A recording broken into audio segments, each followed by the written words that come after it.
Bonjour à tous, une fois n'est pas coutume, on va faire cette vidéo en face caméra parce qu'on n'a pas beaucoup le temps de faire autrement, malheureusement. C'est aujourd'hui une vidéo un peu particulière, je sais qu'on vous la sort souvent sur YouTube, mais là c'est véritablement le cas puisque c'est une vidéo qui va présenter une découverte réalisée par Marcel Drexler, Xavier Strottner et Yann Sainty autour de M31. Vous avez tous un jour ou l'autre photographié cette galaxie ou voulu la photographier. Comme tout le monde, vous l'avez faite en LRVB, vous avez rajouté du HA, histoire d'avoir l'air plus malin, et puis ça s'est arrêté là. En l'occurrence, ils sont allés au-delà des limites établies. Et si on a voulu partager cette vidéo, c'est parce qu'ils ont illustré deux choses qui nous tiennent à cœur, nous, au niveau de la chaîne. La première est au niveau, évidemment, de l'association Astrofleet. La première chose, c'est qu'ils sont allés au-delà des dogmes établis, et là-dessus, ils illustrent à merveille le principe de la Royal Society of London à travers leur devise Nullius in verba, in verbia, pardon, ne croire personne sur parole.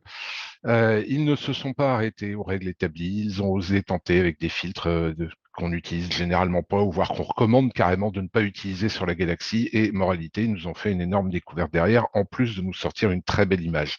La deuxième chose, et qui est pour moi, pour nous, pardon, la plus importante, c'est que ils travaillent par passion.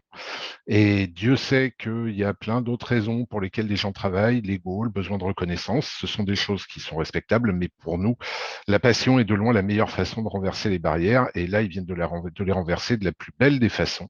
Et leur passion est, nous trouvons, communicative. Donc, j'espère que cette vidéo va permettre de vous donner des idées pour photographier M31. Vraiment aller au bout. Rassurez-vous, ça ne nous rapporte pas un centime de plus que vous regardiez la vidéo en entier ou pas. C'est juste que l'ensemble de la découverte est passionnante et qu'à la fin, la révélation complète se fait. Faites-vous plaisir. Maintenant, vous avez une nouvelle façon d'aller chercher M31 et de la photographier.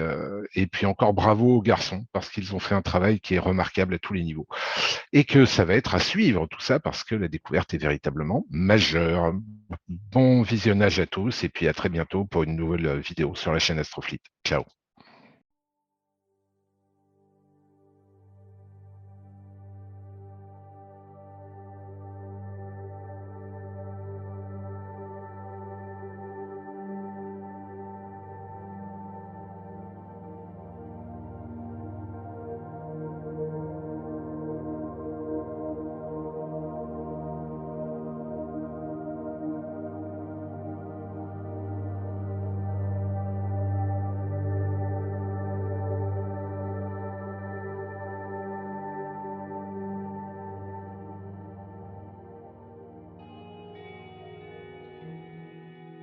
La galaxie d'Andromède.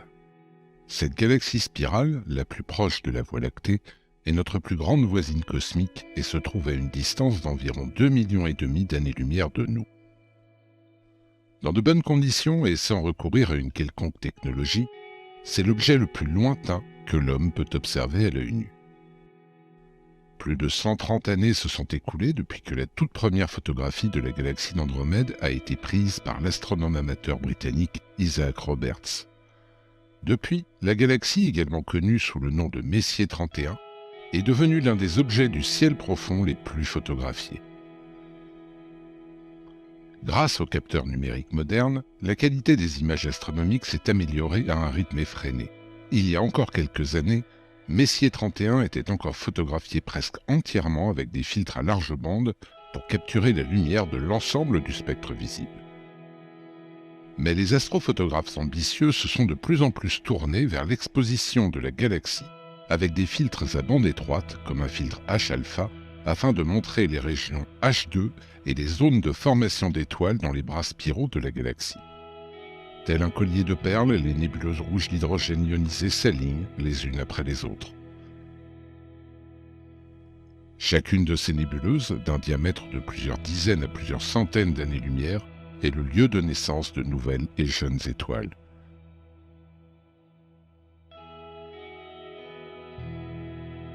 Mais ce n'est pas seulement la galaxie d'Andromède elle-même qui contient la substance dont sont faites les étoiles. L'hydrogène rougeoyant peut également être trouvé dans le milieu interstellaire de la Voie lactée. Cependant, la concentration de ces gaz est incroyablement faible Mais des temps d'exposition énormes permettent de visualiser les fins nuages d'hydrogène qui sont situés loin au premier plan de Messier 31, dans la Voie lactée elle-même. La galaxie d'Andromède apparaît maintenant presque transparente et en apesanteur. Ces bras spiraux évoquent de multiples anneaux de feu qui s'étirent en volutes multiples vers les confins de la galaxie géante.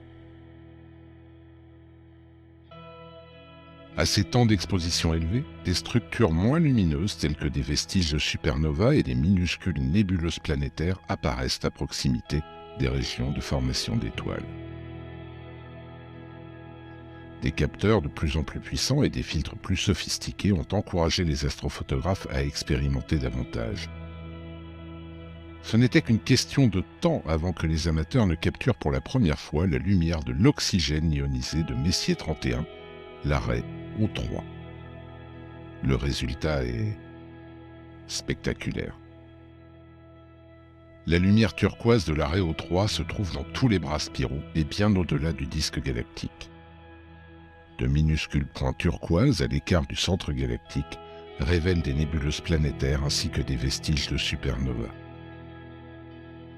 Lorsque les longueurs d'onde de l'hydrogène et de l'oxygène sont combinées, Andromède se révèle dans un impressionnant flamboiement de couleurs, dévoilant des détails jamais vus auparavant. Comme cette nébuleuse en forme de fleur qui brille en O3 et qui possède, cela paraît incroyable, les dimensions du petit nuage de Magellan. Ou ce pilier, mesurant plusieurs milliers d'années-lumière, qui semble surgir du noyau de la galaxie d'Andromède.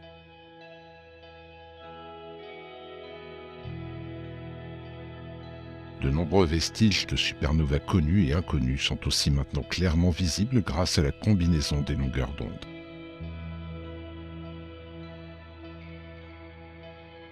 Mais la galaxie a gardé un secret depuis toujours.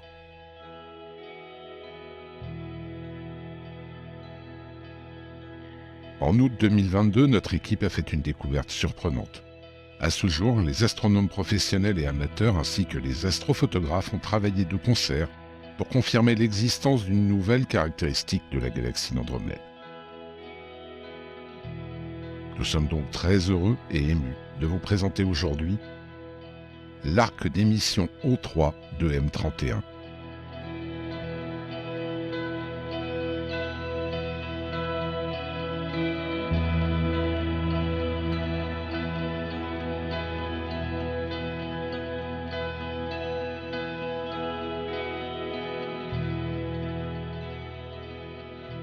La nature de l'arc n'est pas encore déterminée.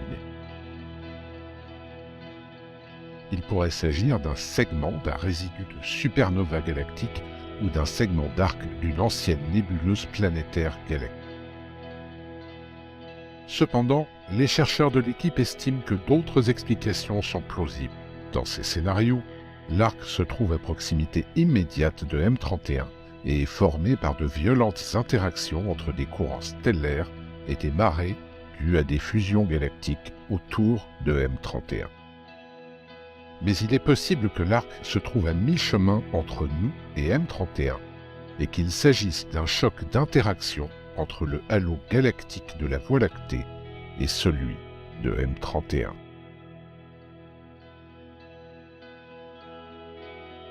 Cette découverte a été possible parce que les amateurs et les scientifiques professionnels ont travaillé main dans la main. En dépit de nombreuses frontières et des barrières linguistiques, les échanges furent incessants et passionnés. De nombreux mois de recherche intensive, d'analyse et de photographie ont été nécessaires pour pouvoir annoncer cette découverte.